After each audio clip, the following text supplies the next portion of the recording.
Madame, Monsieur, cher Villebonnet, je reviens devant vous ce mardi 20 octobre pour un point d'actualité comme j'avais été amené à le faire au printemps dernier, vous vous souvenez, dans la situation de crise que connaissait notre pays.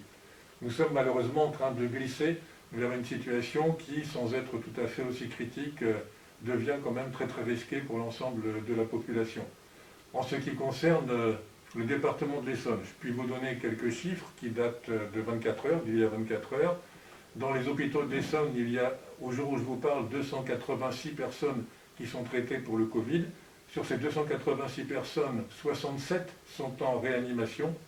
Le taux d'occupation des lits de réanimation qui ne devrait pas dépasser 30%, en est à 54% aujourd'hui dans notre département.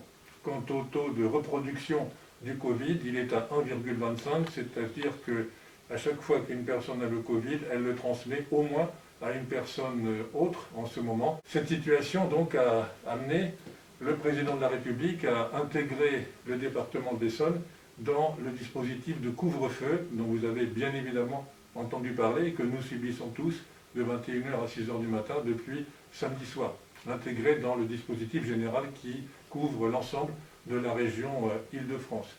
Ce même samedi, le préfet du département de l'Essonne a pris un arrêté extrêmement important qui précise et réglemente les différentes possibilités d'accès à des équipements publics, également des équipements extérieurs. Je vous cite rapidement 2 ou 3 exemples. Dans les parcs, jardins, promenades de Livette, tout lieu de promenade de villégiature extérieure, il est interdit d'avoir des groupes de plus de 6 personnes. Jusqu'à 6 personnes, ça va. Au-delà, c'est interdit, vous risquez une amende de 135 €.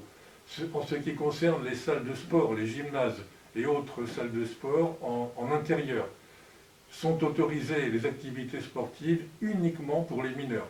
Toutes activités sportives qui mettent en œuvre des personnes adultes est suspendues pour le moment, donc pendant la période de cet arrêté préfectoral.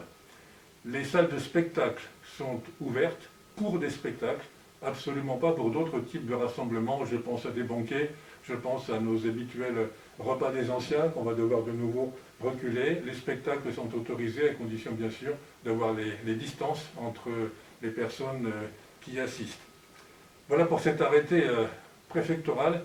Je voulais vous dire que vous trouverez toutes les précisions bien plus détaillées que celles que je suis en mesure de vous donner ce soir dans un document qui est publié par notre service communication, document que voici, qui s'appelle, comme vous voyez, Info Covid-19 de nouveau, et qui est publié donc sur le site internet de la ville de Villebon-sur-Yvette. Vous tapez villebonsurYvette.fr et vous aurez de manière très détaillée, les autorisations, les interdictions qui ont été donc intégrées dans cet arrêté préfectoral de samedi dernier. Vous voyez, nous revoilà plongés dans une crise sanitaire. Ce virus dont nous espérions la disparition à travers l'été, eh bien décidément, il est encore là et il réapparaît de façon assez brutale avec la baisse de température de l'automne, avec les brassages bien évidemment générés par d'une part la rentrée scolaire, d'autre part la reprise de l'activité économique, notamment dans les transports en commun, dans les entreprises, etc. Le virus, nous ne savons pas le soigner aujourd'hui, vous le savez comme moi, mais nous savons l'éviter. Nous savons l'éviter à travers les gestes que nous avons appris maintenant depuis plusieurs mois. Donc je vous en supplie, je le dis ainsi, je vous en supplie, portez les masques partout où il faut le porter et peut-être même là où ce n'est pas indispensable de le porter. Attention à tous les contacts humains, attention aux bisous avec les personnes de votre famille, les grands-parents, etc. Prenez soin des personnes fragiles, prenez soin de vos enfants aussi. Surtout, respectez les gestes barrières. Votre santé est précieuse à tout le monde, à votre famille, à vous-même bien entendu, à nous tous. Donc si nous prenons tous les précautions nécessaires dans ce moment qui redevient difficile, nous nous en tirerons. Donc je n'ai qu'un message à vous donner ce soir, mes chers Villebonnaises, chers Villebonnais, tenez bon dans cette épreuve.